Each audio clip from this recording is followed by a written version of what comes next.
The absolute amazing benefit of telehealth or teletherapy is that it allows the therapist to be in your environment.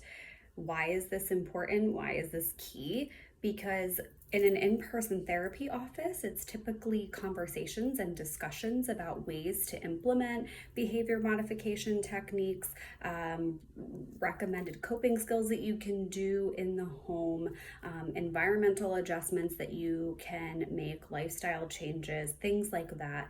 In an in-person office setting, you're just having that conversation and educating the client about how to do those things. But in a teletherapy session, as the therapist, I can be there with my client.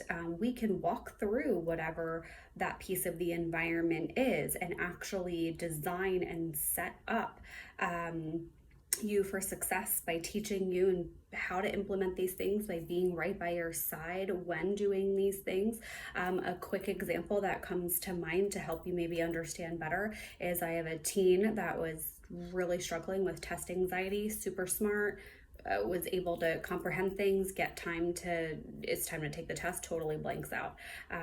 Just so debilitated by the anxiety of the test and all of those factors. And so one of the ways to manage that is to improve study habits so you're actually retaining the information and you're able to recall it better at the time of the test. A way to do that when someone is struggling with being able to focus is to create a specific study space to do that.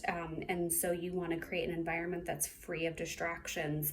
You want to be able to have access to whatever you need in that moment. We want to associate your brain to whatever this part of the environment that we choose to be your study space, that when you're there, your brain automatically knows, okay, it's time to focus and concentrate and go into study space. If we were in an in-person therapy office, then I would just be telling her these things, giving her a handout of how to do these things.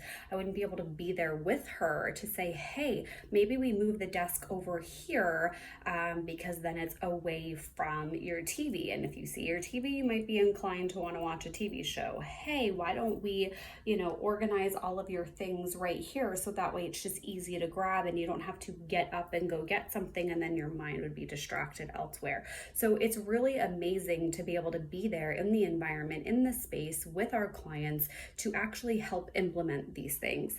It also opens the doors to the types of therapy techniques that we can provide. So I'm explaining behavior modification stuff, environment stuff, but there's also what we call exposure and response prevention. That's a therapy technique that's often used with fear-based issues, anxious thinking, obsessive thinking, even trauma triggers, substance use triggers. It's a way to expose to the trigger, which is just an emotional attachment. And through that repetition, we teach you in the moment, in real life, in real time, how to manage and handle that trigger. We're right there with you, walking you through that process, teaching you how to do it.